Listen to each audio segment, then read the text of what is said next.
Iván Espinosa de los Monteros, bienvenido, buenas noches de nuevo. Muchas gracias, buenas noches. Bueno, decíamos, el próximo día 25 usted presenta Atenea, lo define como un centro de pensamiento, pero entiendo que es consciente de que para mucha gente podría considerarse un poco un paso al menos, un primer paso para su vuelta a la primera línea de la política. Bueno, desde luego lo que no es la formación de un nuevo partido político, no es la creación de un vehículo para competir con otros partidos, ni mucho menos. La idea es casi la inversa. La idea es producir desde la sociedad civil, en este caso desde una asociación o fundación, una serie de papeles, una serie de ideas, una serie de propuestas que vengan generadas por gente experta, gente competente en materias muy distintas. Pues podemos tener gente que sepa mucho de educación, de sanidad, de justicia, de defensa, de posición de España en el mundo, de muchas áreas donde yo creo que España se beneficiaría de escuchar a gente que no está necesariamente vinculada a la actualidad política. ¿Por qué? Pues porque la actualidad política nos lleva siempre a la noticia del día, a la noticia casi del minuto en el mundo de redes sociales, y a veces conviene tener gente que esté un poco apartada de esa vorágine, pensando en el medio y largo plazo y con un bagaje cultural, profesional, que no siempre se encuentra en el mundo de la política, pero que se puede aportar, como digo, desde fuera. Lo ha descrito usted de una manera que, claro, me obliga a preguntarle quién le acompaña en esta nueva aventura, apartados de la política, digamos, de mucho pozo intelectual. Claro, los ha puesto de tal nivel que tiene que decirme algún nombre, Iván. Bueno, España está llena de gente competente en las áreas más diversas, ¿no? Tenemos grandes trabajadores, grandes autónomos, empresarios, deportistas, cocineros, artistas de todo tipo, ¿no? Entonces, el día 25 revelaremos un poco todo. Habrá algunas personas que han pasado por la política o que tengan algo de experiencia pública, porque yo creo que es bueno que haya un equilibrio entre gente experta que viene del sector privado y luego gente que sepa cómo se enhebra o cómo se producen los cambios dentro del sector público, porque no es tan evidente. El sector público y el sector privado son muy distintos, ambos tienen cosas interesantes, pero como digo, esa combinación de gente experta en ambos lados creo que puede ser muy buena para España. Le he leído esta mañana con Álvaro Nieto decir, y yo lo he interpretado además con tono de cierto reproche, que en España tenemos la costumbre de dejar todo en los políticos, y ahora esta noche nos acaba de repetir que no tiene nada que ver este proyecto, que Atenea no tiene nada que ver con un partido político, y lo ha descartado además con bastante rotundidad. No sé si interpretar que su paso por la vida de, digamos, política de partido le dejó cierta amargura. No, en absoluto. Yo me siento tremendamente afortunado de haber podido contribuir a crear un partido de la nada, que lo pasó muy mal al principio, que luego tuvo ocasión de entrar en las instituciones, que acabó siendo y es hoy el tercer partido de España, y solo tengo palabras de agradecimiento y recuerdos muy buenos de esa época. Y a su vez, pues ha sido un proceso de aprendizaje y de comprender mucho más de cerca cómo se hacen las cosas en el sector público, en el mundo del Congreso de los Diputados, que es donde yo me circunscribí, y precisamente por eso creo que hay que ayudar, que hay que aportar una serie de ideas, de sugerencias, que permita que los partidos políticos luego las absorban y las hagan suyas. Les pongo un ejemplo. La izquierda esto lo hace muy bien. La izquierda tiene una constelación de entidades como ONGs, sindicatos, asociaciones, organizaciones, por cierto, todas bien regadas con dinero público, porque todas esas las pagamos entre todos. En lo que no es la izquierda, en lo que hay a la derecha de la izquierda, pues hay algo de eso, pero muy poco, hay muy poco. Y además, yo creo que en este caso se trata de un mundo que no es un juego de suma cero, es decir, en la política todo partido nuevo que llegue pues le quita diputados a alguien. Pero en el mundo de las ideas, todo el mundo que llegue nuevo pues aporta ideas que suman a las ideas que han presentado los demás. Entonces, sí hay organizaciones en España que hacen una gran labor, pero yo creo que no es nunca excesivo el número de personas que se puedan sentir identificadas a través de cualquiera de esas organizaciones. La mía es una más y creo que puede ser una plataforma interesante para gente, como digo, que siente preocupación por España, que tiene conciencia de que tenemos un gran país, con un gran potencial, un gran futuro, pero que quizá con algunas reformas mejoraríamos mucho. Me llama la atención, señor Espinosa de los Monteros, que ha eludido mencionar el nombre del partido Vox, que fundó. No tengo ningún problema. Pero ni esta es una asociación a favor de Vox, ni en contra, ni del Partido Popular, ni en contra. Es una asociación a favor de las mejores ideas que yo creo que lo que está a la derecha, a la izquierda, al centro-derecha español, podría beneficiarse mucho. Y digo más, en un futuro todavía no muy cercano, pero en un futuro, ojalá todos podamos contribuir también a incorporar a gente que piense de manera más distinta que nosotros. Digo más distinta que PP y Vox, sino incluso gente de otras sensibilidades, porque hay algunas ideas, hay algunas propuestas que no son ni de izquierdas ni de derechas, que son buenas para el país. Si yo, por ejemplo, traigo aquí a expertos en el sector de infraestructuras y proponemos un plan de infraestructuras pensando en los próximos 20 o 25 años para España, pues yo creo que eso no puede ser muy de izquierdas ni muy de derechas. La izquierda y la derecha han participado en la creación de infraestructuras en los años 90, por poner un ejemplo. En la época anterior al 96, donde gobernaba la izquierda, y en la época posterior al 96, donde gobernaba la derecha. Luego, las infraestructuras no pueden ser de izquierdas o de derechas, y yo creo que si proponemos un plan de agua, por ejemplo, para que llegue al campo en toda España y podamos tener campos de regadío que disparen la productividad de nuestro campo, pues eso no creo que sea muy de izquierdas y muy de derechas. Y por lo tanto lo que digo es que aspiro primero a generar ideas que en el centro derecha tengan mucho sentido, pero después aspiro que algún día podamos contribuir todos mínimamente desde la diferencia política, desde la distinta concepción de la vida, buscar algunos puntos en común por el bien de España de cara al futuro. Lo de buscar puntos en común es casi en la política actual un rara avis. Hoy es imposible. Se llevan más los muros. Hoy es imposible. Sí. ¿Cómo fue, ahora que ya ha pasado cierto tiempo y el tiempo siempre ayuda a la reflexión, cómo fue su salida de Vox? Lo digo, entre otras cosas, porque este mismo verano su mujer, Rocío Monasterio, decía: a mí me echaron de Vox por ser la esposa de Iván Espinosa de los Monteros. Sí, bueno, yo creo que en toda organización humana pasan cosas, ¿no? En un vestuario de fútbol, en una gran compañía, en una pyme, y bueno, esas son cosas propias de esas organizaciones. ¿Me va a decir que lo que pasa en el terreno de juego se queda en el terreno de juego? Pues yo creo que sí. Yo he jugado mucho al fútbol, he sido defensa contundente, nunca me han expulsado en terreno de juego, ¿eh? Y lo que pasa en el terreno de juego yo creo que es mucho mejor que se quede en el terreno de juego, porque nadie se beneficia de lo contrario, creo yo, ¿eh? Bueno, veo que de ahí no lo voy a sacar, de manera que avanzamos. Hablamos de lo que puede ser el resultado de las elecciones CIS al margen. Lo hemos comentado, no sé si lo ha visto al comienzo del programa, la encuesta que ha publicado hoy el Instituto Público, pero CIS al margen. El resto de encuestas dicen que el Partido Popular y Vox sí podrían llegar a sumar lo suficiente como para formar gobierno. ¿Usted cree que de sumar sí habría ese acuerdo de gobierno? Recuerdo que un sociólogo nos decía esta misma semana que él no descartaría incluso la posibilidad de que un Vox fuerte, como están diciendo las encuestas, forzara incluso un bloqueo. A mí eso me parecería sorprendente. Yo no estoy en el día a día de Vox y por tanto no puedo hablar por Vox en absoluto, ¿eh? Hablo de manera absolutamente independiente. Pero yo no me imagino una situación en la que si ambos suman más de 136 no sean capaces de ponerse de acuerdo. Eso sería muy grave para la ciudadanía, ¿no? Entonces, lo que ahora hay, pues hay esto de que no, nunca nos pondremos de acuerdo. Bueno, estas son estas cosas que se dicen, pero sería muy raro, sería muy grave, y yo creo que sería devastador para los dos partidos si no fueran capaces de ponerse de acuerdo para formar un gobierno. ¿Esto quiere decir que uno se tiene que entregar al otro, que uno tiene que rendirse a otro? No, esto quiere decir que en el mundo de los adultos, en el mundo real, la gente llega a acuerdos, negocia, cede un poco, el otro cede un poco más. ¿Quién cede más? Pues cede más el que es más pequeño, el hermano mayor también tiene que ser generoso, y por tanto esto es la realidad de la vida. No me imagino un escenario en el que no se pongan de acuerdo. Lo que digo es que me gustaría poder contribuir a ese futuro acuerdo, ese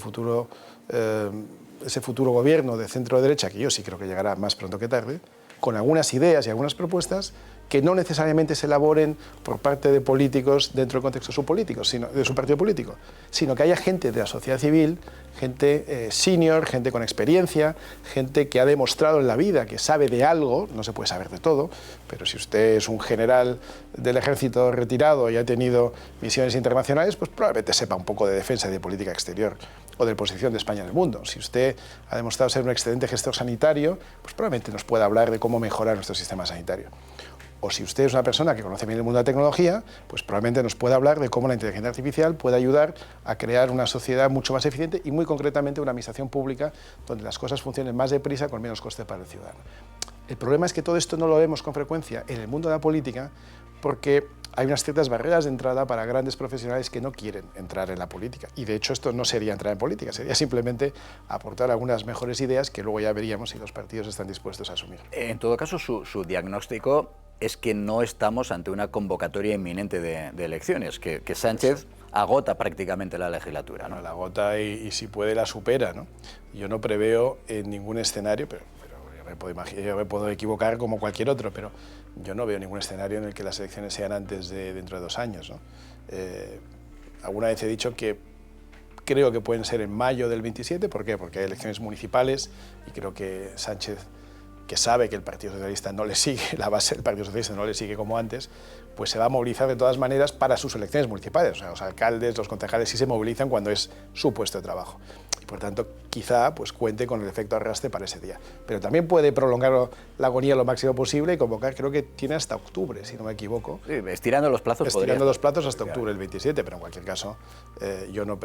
Hoy por hoy, con lo que hoy sabemos y conociendo al personaje, como se le puede conocer, que no es mucho, su manual de resistencia, que nunca lo ha entendido la gente del todo bien, consiste en resistir él en el poder, pase lo que pase, cueste lo que cueste a España, cueste lo que le cueste incluso al PSOE, que no creo que le interese demasiado, lo que le cueste a su grupo parlamentario y lo que le cueste a cualquiera menos a él, que es lo único que le importa. Por tanto, ese escenario no me veo yo, no me imagino yo unas elecciones anticipadas. A pesar de que tenga 9 puntos de diferencia, ¿qué dice el CIS?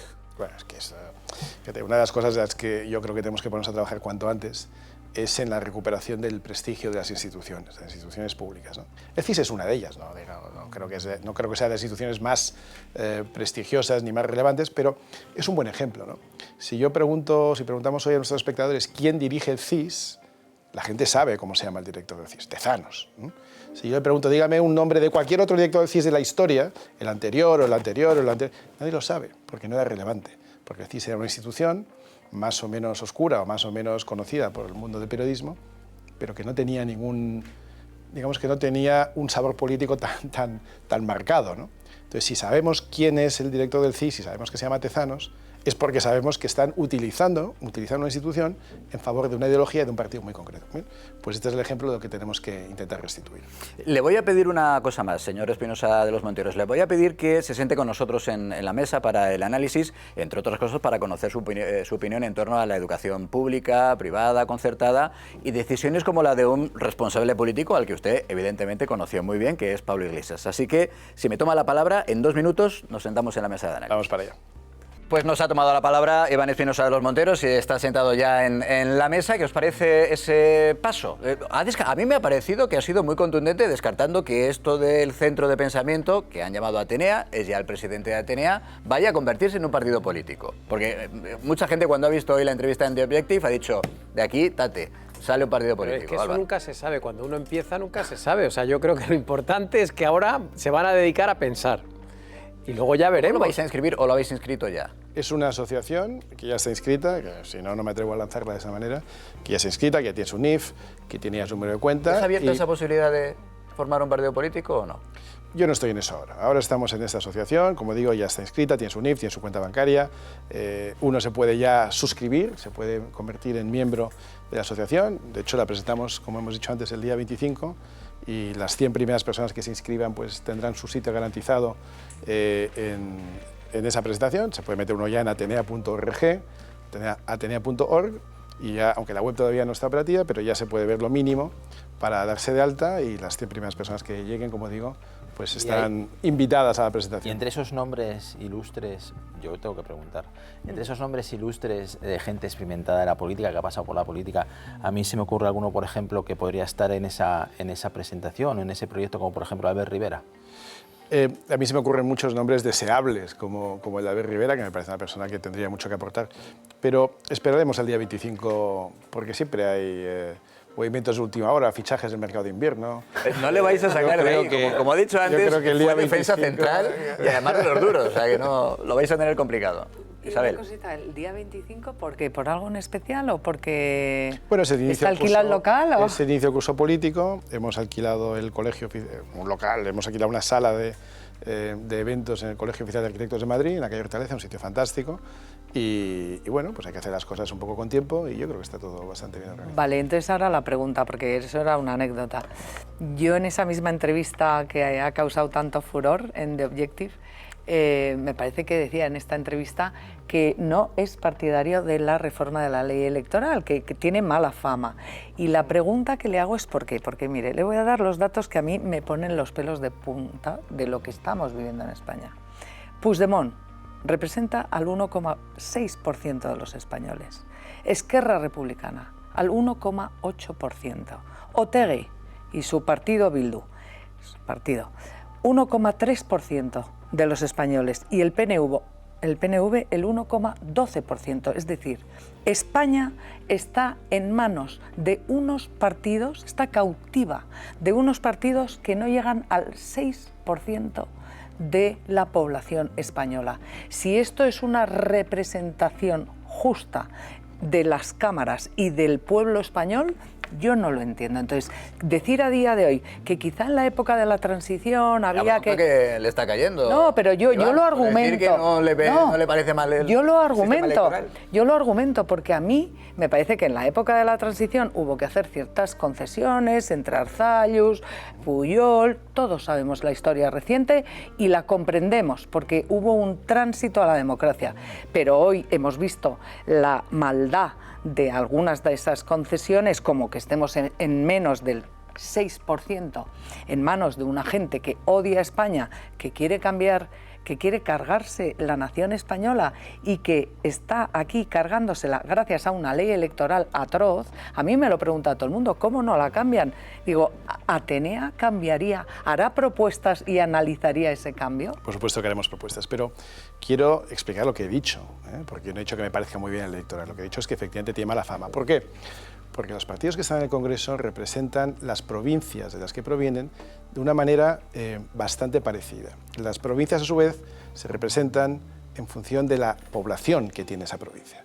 Y hay algunas, aquellas provincias que están sobrerepresentadas, son únicamente las que tienen muy poca población y no coincide con las que uno piensa. Es decir, las provincias vascas o catalanas no están representadas, no están sobrerepresentadas. Sí lo están algunas provincias, por ejemplo, de Castilla y León, donde hay tan poca población que casi no tendrían ni siquiera un diputado si fuera estrictamente por el criterio de población.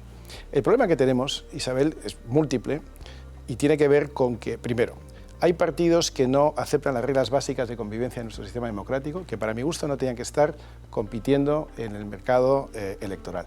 Yo no digo ilegalizar, yo no digo prohibir ideas, lo que digo es si usted quiere competir en las elecciones, si usted quiere concurrir, tiene que aceptar unos principios básicos. Esto que estoy diciendo ahora y que hay gente que le sonará raro, se hizo en los años 90 con aquellos partidos que no aceptaban o que defendían el uso de la violencia como un método. Y esto se aprobó con el apoyo del PSOE, que se nos olvida. Esos mismos partidos hoy están legalizados y están considerados perfectamente homologables a los demás. Incluso los colocan en la dirección del Estado. El segundo problema que tenemos es el giro que ha dado el Partido Socialista, que no es verdad que nos gobierna el 6%, nos gobierna ese 6% que apoya al Partido Socialista, que requiere, que recaba esos apoyos. El Partido Socialista antiguamente no hacía eso. El Partido Socialista, que ha sufrido, como el Partido Popular y como otros muchos, muertos en sus filas a manos de aquellos que hoy están representados por partidos que forman parte de su propia coalición, esto era impensable.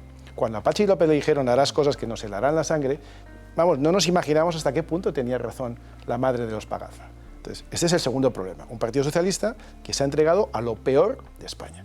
Pero el tercer problema que tenemos es que hay todavía mucha gente que vota por estas opciones políticas y además de forma creciente en esas provincias, a las que no podemos decirles que no vamos a contar sus votos. Hombre, se lo podremos decir si esas formaciones políticas quedan fuera de la competición o fuera del concurso en las elecciones en base a criterios objetivos. Oiga, usted no permite, usted está para romper la unidad de España, usted no puede competir. Usted no condena la violencia, usted no puede competir. Usted no acepta los principios y valores básicos de este sistema, usted no puede concurrir. Eso es lo que digo, porque la ley electoral, yo estoy dispuesto a escuchar reformas y cómo se cambia, pero nadie me ha dicho hasta ahora, nadie me ha explicado una manera en la que cambiando las matemáticas de la ley electoral cambie el resultado final. El problema que tenemos es que hay partidos que no deberían estar concurriendo, que tienen muchos votantes en algunas provincias y que el Partido Socialista está dispuesto a pactar con ellos. Pero la ley electoral no favorece a las provincias vascas, ni catalanas, ni gallegas. Lo tiene pensado, ¿eh? Lo tenía pensado. Pero que no es que yo no tengo ningún interés en defender una cosa o otra, pero que es que mirándolo estadísticamente... O sea, que no has respondido a tu pregunta de esta mañana en The Objective así a humo de pájaro. Lo tenía pensado lo de no reformar el sistema electoral. Pero vamos a avanzar, Álvaro, y vamos a situarnos ya en la política del día a día, porque entiendo... Iván, que se considera una decisión política, aunque él ya esté al margen de la política, no su pareja Irene Montero, la decisión de, tanto ella como él, de inscribir, matricular a sus hijos en un centro privado. Bueno, ya no sé si es una decisión política, lo que sí sé es que ellos, no digo ellos dos en concreto, pero en el mundo de Podemos se dice que todo es político, ¿no? Todo es político. Y debo manifestar lo primero, que tienen todo el derecho del mundo a matricular a sus hijos en un colegio privado. De hecho, Irene Montero proviene de un colegio privado concertado. Igual que tienen todo el derecho del mundo a vivir en un chalet de 600 metros a las afueras de Madrid, aislados del resto del mundo. Tienen todo el derecho. Lo que es llamativo y lo que resulta que es un contraste es lo que hacen con lo que dijeron. Hay frases literales de Pablo Iglesias diciendo: yo nunca viviré en un chalet de 600 metros a las afueras de Madrid desconectado del mundo. Siempre viviré en Vallecas y utilizaré transporte público y tal. Bueno, entonces si tú dices nunca viviré en un chalet de 600 metros a las afueras de Madrid y luego te vas a vivir a un chalet a las afueras de Madrid de 600 metros, la gente tiene derecho a decir: oye, nos has engañado.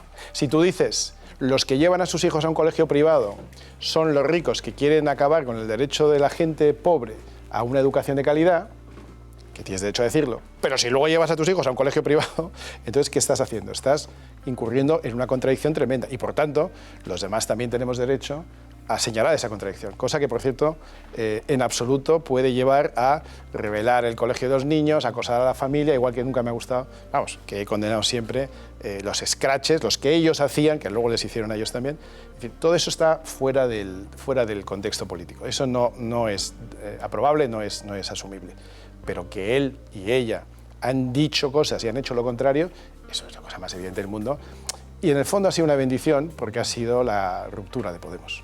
Es verdad, lo decíamos anoche, como cualquier hijo de vecino tienen todo el derecho del mundo a elegir el centro que quieran, pero es verdad que digamos que la hemeroteca y la sucesión de declaraciones en las que además habían señalado no solo la defensa de lo público, sino que habían señalado de una manera muy directa a las personas, a las familias que elegían la educación privada, pues hombre, suponía una clara contradicción. Porque desde luego, decíamos María Alonso Vega, decíamos también anoche, barato lo que se dice barato, el colegio en cuestión que han elegido Irene Montero y Pablo Iglesias no es. José Luis, no, se lo contábamos anoche, es un colegio privado que les cuesta, pues bueno, 500 euros al niño por niño al mes, como tienen 3 niños son unos 1.500 euros al mes, y si hacemos el total del curso escolar, pues son unos 15.000 euros, se lo contábamos anoche aquí en el Cascabel. El colegio se localiza en el municipio madrileño de Las Rozas y se define como ecoescuela o ecocentro. ¿Cómo es el colegio? Bueno, el colegio pues, se presenta como un centro privado, laico e independiente. Está gestionado por docentes con más de 40 años de experiencia. Y atención a esto, porque en el colegio, en la página web, hemos comprobado que está escrito que dice que las calificaciones de las materias no son un objetivo en sí mismas. Bueno, dicen también que es un espacio idílico. Uno de los pilares es el proyecto comedor.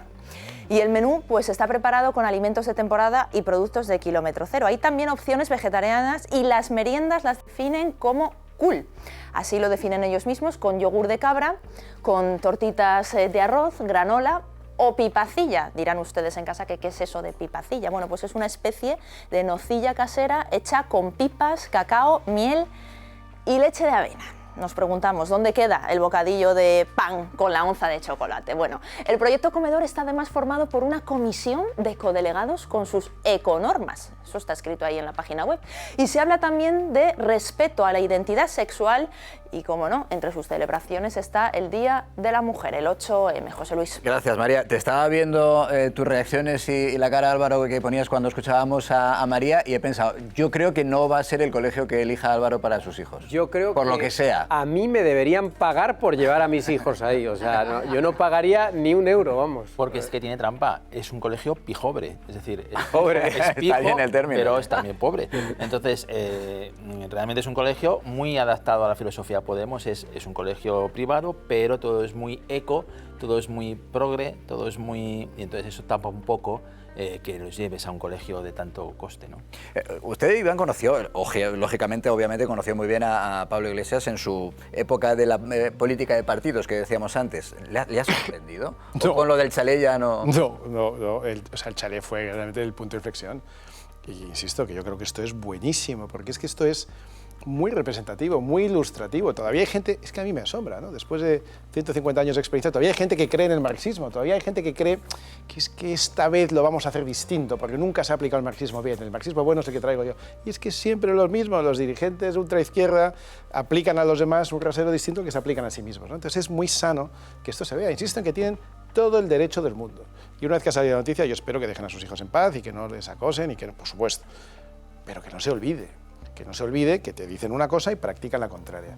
Y que lo que desean para los demás no es lo que desean para sí mismos. Y a mí me encanta que vivan en un chalet carísimo, maravilloso, que vayan a un colegio pijo progre, y me encanta que lo hayan podido elegir, que hayan tenido la libertad de elegir el colegio que les ha dado la gana, colegio al que Álvaro no llevaría a sus hijos, yo creo que tampoco, tendría que estudiarlo en más detalle, pero en eso consiste la libertad de elegir, en libertad de elegir un colegio que se adapte a tus necesidades. Lo ideal sería que eso se lo pudiera aplicar todo el mundo, no solo los que se pueden permitir un colegio privado. Y por eso el mundo del cheque escolar, de los colegios concertados, que hace que la libertad de elección de los padres sea real y que no sea una elección solo para la gente que se lo puede permitir, porque ahora los ricos que oprimen a los pobres y que son la casta, son ellos. Claro. Pero, Álvaro, brevemente, a ver, Isabel. No, yo completamente de acuerdo con lo que dice Iván. Por supuesto que tiene todo el derecho a vivir donde quiera y a ir al colegio que quiera, pero cuidado. Porque a mí me gustaría saber, y me sigue pareciendo que no está claro, cómo pagó el chalet. Es decir, en su momento yo lo investigué como periodista y no estaba nada claro. Aparte de que el banco que le dio el crédito le dio un interés muy ventajoso, a mí me tiene que explicar cómo es posible que haga un crowdfunding para montar un bar y le llenen aquello de donaciones. 140.000. Claro, o sea, de repente tiene una capacidad de generar ingresos captando lo que le da la gente y luego lleva a los niños ahí. Bueno, el dinero que está gastando para llevarles al colegio, ¿de dónde lo saca? ¿De lo que le paga la gente para el bar? ¿Del salario que tiene? ¿Haciendo qué exactamente? O sea, yo creo que en esta familia ha habido muchas cosas raras respecto al tren de vida que han llevado. Es un poco, salvando las distancias, porque yo no quiero acusar, por supuesto, a Iglesias de cosas que no tengo pruebas, pero realmente el tren de vida que han llevado me parece muy similar a lo de Ábalos, es decir, han vivido por encima del sueldo que tenían. Entonces, no eran malos sueldos, ¿eh? Los dos en política no eran malos sueldos. Hombre, que se compraron, en su momento cuando compraron el chalet, hicimos un ranking en el periódico en el que yo trabajaba y resulta que tenían la segunda hipoteca más cara de los 350 diputados. O sea, que es que vamos a ver... Más elevada por importe, ¿no? Sí, sí. De Es decir, maneras... que es que son unas dimensiones de dinero que eran descomunales. Ahora no recuerdo cuánto les costó, pero era una barbaridad. A pesar de que ella había heredado una... Es que esto es lo que te iba a decir. Es decir, una de las fuentes de financiación de ese chalet, según dijo ella, según dijo Irene Montero... Sí, lo explicaron un día en Facebook. Es que ella había heredado de su difunto padre que había fallecido. Que una vez más... No, es que ni siquiera, creo recordar que por entonces ni siquiera había fallecido, que era que le había adelantado parte de la herencia. Mejor, que le había adelantado parte de la herencia, en la que no ha pagado impuestos. Porque si creemos que los que dejan una herencia a sus hijos son los ricos malvados que oprimen el sistema, entonces cuando usted recibe una herencia, ¿qué hace? Me imagino que la dona al Estado, para no ser parte de esos ricos malvados que dejan el 1%, una herencia, el 1% que dejan. Los hijos siempre entonces, tienen ventaja. al final... Cuando digo que son los pijoprogres, claro, porque es que viven de la herencia del padre y luego, ¿por qué el banco se puede permitir darle una hipoteca a estas personas? Pues porque saben que van a estar enganchados a la ubre pública para el resto de su vida. Y aunque Pablo Iglesias hoy no esté cobrando de ninguna institución pública que se sepa, ella está cobrando 9.000 euros al mes de las instituciones europeas, donde se va a quedar toda la vida, si puede. Cuando decía antes Nieto que son 140.000 euros lo que ha recaudado Pablo Iglesias... bueno, los 140.000 lo has dicho tú, pero yo lo que digo es que tiene una facilidad de recaudar, o sea, si era una... Es un tío que pide dinero para un bar y hay media España que le pone dinero. Escucha, sí, que lo digo porque es casi una fianza de fiscal general del Estado. Claro. Vienen 150.000. Isabel. Oye, solo por aclarar el dato, según ellos dijeron que les costó 600.000 euros, eso es lo que declararon. Pero está valorada en 1,2, me parece. Sí, el valor real era muy superior. Y entonces, Claro. al menos, por lo menos, 800.000. Eso por lo menos es lo que se publicó. Pero a mí me parece más grave todavía, ¿no? A mí también me encanta que elijan el colegio, que tengan la libertad, además, incluso de cambiar de opinión, porque la gente puede cambiar de opinión. Es verdad que Irene Montero es eurodiputada y como eurodiputada gana bien. Quiero decir que dinerete para pagar 1.500 euros al mes, por lo menos ese gasto, se lo puede permitir. Otra cosa es el resto del tren de vida, ¿no? Pero dicho lo cual, a mí lo que más grave me parece todo esto, porque nosotros somos ya una generación que vivimos el 15M. Vimos cómo llegaron, cómo asaltaron las calles, querían asaltar el cielo, cómo envenenaron a la sociedad, porque lo que se germinó ahí fue un odio que comenzó José Luis Rodríguez Zapatero y que hoy estamos recogiendo. Y es de una gravedad verdaderamente extrema. Y lo importante de lo que estamos viendo, de cómo se están retratando, es que llegaron al poder, porque estuvieron en el poder y chuparon bien del poder, y todavía sigue, algunos de ellos, lo que hicieron fue sembrar odio entre españoles, romper la convivencia, generar venganza, acusar a los que llevaban a niños a colegios, o sea, pero que a colegios privados, envenenar a la sociedad con un odio cainita que no vivimos en la época de Felipe González. Y la responsabilidad primera es de Pablo Iglesias, Irene Montero, de Podemos, que luego ha recogido el guante José Luis Rodríguez Zapatero y todos sus actuales socios independentistas que tienen por profesión el odio. El odio a España, a los españoles, a la convivencia, a la transición, a la concordia, al tender puentes. Y los primeros culpables fueron Pablo Iglesias, Irene Montero y todos, fíjate, acosadores, no acosadores, que ahora se van descubriendo, ¿no?, la careta, todos ellos, y retratando. Este tipo de decisiones, aunque sean en el ámbito personal o familiar, decimos hace un momento, tienen un coste político porque en el fondo comporta una decisión política. De hecho, hoy creo que es el diario El Mundo, dice la decisión de inscribir a sus hijos en este colegio en concreto supone una nueva crisis en Podemos. Claro, es que le viene muy mal a Podemos. Podemos, que estaba en este juego en el que estaba metido de sí pero no, de critico a Sánchez, critico al PSOE, me vuelvo el partido realmente contrario al PSOE, que le estaba saliendo más o menos bien, sobre todo a costa de Sumar, que estaba en caída libre. Esta jugada de Podemos política, que era lo de enfrentarse, sin dejar caer al gobierno, por supuesto, porque nunca dejará caer al gobierno, pero esta jugada política le viene esto que le estaba sirviendo.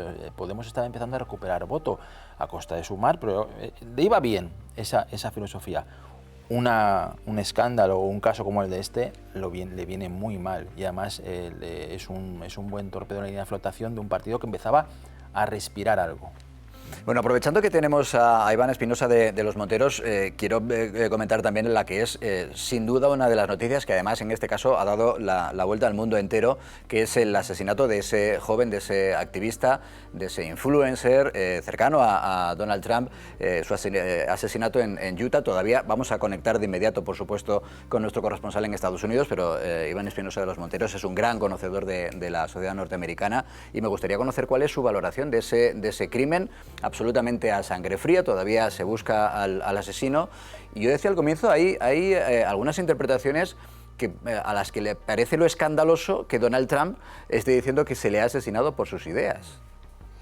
La verdad es que es de las cosas más tristes que he leído en los últimos días, los últimos meses. A mí me impactó mucho anoche, lo estuve siguiendo muy de cerca porque soy un gran fan, un gran seguidor de Charlie Kirk. Es un tipo, yo creo que con un talento verdaderamente extraordinario. No olvidemos que es un tipo que murió con 31 años, pero tenía ya pues, una trayectoria de 10 o 12 años de argumentar, de debatir, en todas las universidades americanas. Últimamente le había visto también en una universidad británica, en la que es capaz de desmontar los argumentos de la izquierda en un tono moderado, en un tono sensato, utilizando puramente la lógica, la razón y el conocimiento. Era un tipo verdaderamente ilustrado, ¿eh? Es muy difícil encontrar gente ya ya no digo de 31 años, digo de cualquier edad, que supiera tanto de tantas cosas, ¿no? Era capaz de citar versos de la Biblia, era capaz de citar las mejores ideas económicas, era capaz de recurrir a la historia y sobre todo tenía un pensamiento lógico, secuencial, que hoy en día no vemos muy a menudo y por eso el enorme éxito que tuvo.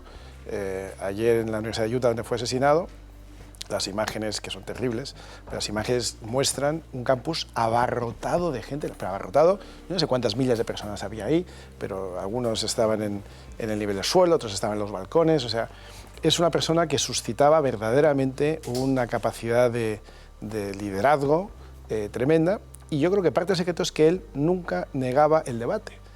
Él se instalaba en una universidad, en una silla, luego cada vez en un podio cada vez más grande, porque cada vez venía más gente, y daba el micrófono a cualquiera, y le venía gente de la izquierda, teóricamente a argumentar, que siempre acababan insultando a él, y él nunca respondió a un solo insulto. Porque le decía, usted es un racista. Digo, muy bien, dígame usted por qué soy un racista. Porque usted odia a los negros. Muy bien, dígame usted por qué odia a los negros. Por las cosas que ha dicho usted. Muy bien, dígame qué cosas he dicho. Entonces, claro, se acaba el argumento, porque la pura lógica aplicada a la izquierda es que es absolutamente destructiva, ¿no? Entonces, es un modelo que realmente ha causado mucho impacto en el mundo occidental, en el mundo del liberal conservador, y muy especialmente conservador, porque él tenía una beta cristiana muy clara, pero realmente ha sido un tipo extraordinario. La pérdida, yo creo que es irreparable, porque hay muy poca gente con esa capacidad de conectar con los jóvenes.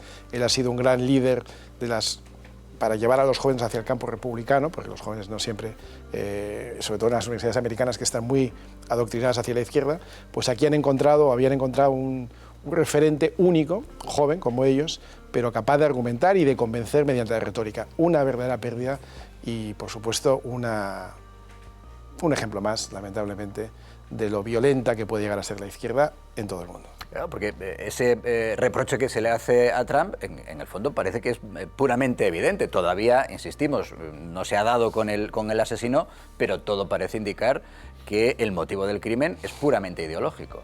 A mí lo que me llama la atención es cómo está depolarizada la sociedad americana, ¿no? Bueno, Iván lo conocerá perfectamente, pero cómo se ha instalado la violencia en determinadas sociedades como una cosa que ya incluso se empieza a asumir como una cosa normal, y es una polarización y una normalización de la violencia que realmente es preocupante, ¿no? y en determinadas sociedades sobre todo. Bueno, ahí tenemos, por ejemplo, el intento de asesinato de Donald Trump, precisamente, ¿no? Entonces, a mí lo que me llama la atención es eso, ¿no? Cómo la violencia se instala en las sociedades y nos empieza a parecer normal y nos empieza a no alarmar excesivamente, ¿no? A mí lo que me ha alarmado más es que es verdad que este señor o este chico era muy conocido internacionalmente, pero en España no lo conocíamos muchos hasta ayer. Bueno, Iván sí, no sé. Sí, no, Iván sí, y yo conozco gente que le seguía muchísimo, pero me he enterado hoy de que le seguían, o sea, yo no le conocía, ¿no? Pero a mí lo que me ha parecido increíble es cómo nada más conocerse su muerte o su asesinato, enseguida la izquierda española y determinados medios han cargado furibundamente contra él como si le conocieran de toda la vida, asumiendo que era un fascista, un no sé qué, un no sé cuántos. También, sí. O sea, quiero decir, oye, con qué alegría la gente se pone a hablar de un muerto del que no conocen nada. O sea, no han visto un puñetero vídeo de él, pero yo vi a gente desde primera hora de esta mañana hablando en unos términos que dices, joder, debe ser que le seguía todas las noches. Yo no le conocía de nada hasta ayer y por tanto no puedo estar elaborando un argumento como ahora Iván, al que he escuchado con muchísima atención. Pero hombre, me parece que ha habido una cantidad de excesos en España que también demuestran que hay un grado de polarización total, pero es que da igual ya quién sea ese señor, qué es lo que haya dicho. O sea, es que ya se pone uno en un bando y a atacar sin misericordia ninguna al del otro bando, ¿no? Desgraciadamente, esto en España lo hemos vivido y lo hemos sufrido durante muchos años, porque cada vez que se asesinaba a una víctima de ETA, se decía por parte de esa izquierda que hoy está en el poder, porque apoya que esté Sánchez en el poder, esa izquierda decía, ese era un chivato, ese era un fascista. Y media España se callaba, sobre todo la que vivía ahí, por miedo. Y esta criminalización del que piensa diferente, que aquí nos han matado, es que hemos vivido muchos asesinatos, muchos están sin esclarecer. Esto es lo que hoy hemos vuelto a vivir y a mí se me han abierto las carnes. Yo cuando he visto televisiones, que he visto esta mañana, he escuchado radios, a mí me encanta zapear, me encanta intentar escuchar todo. Y además en Twitter sigo a todo tipo de gente.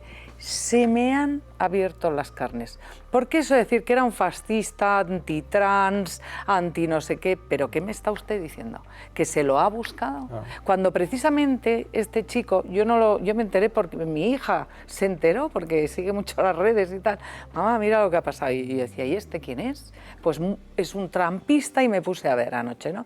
Y realmente, o sea, que haya gente que pueda justificar, se lo ha buscado porque era un provocador, que es la línea argumental de la izquierda española hoy, española, política y mediática. A mí me pone los pelos de punta porque es un mal reinicio y además, sobre todo, porque hay gente que lo quiere. Yo creo que España hay mucha gente, desgraciadamente, que lo que quiere es que nos enfrentemos con este odio que han empezado a sembrar en los años de Podemos y de Zapatero y que ojalá no pase nunca más, pero creo que hay gente que dirá, como están diciendo con este chico americano, se lo ha buscado por fascista. Había una frase durísima, increíble, que yo nunca he llegado terrible.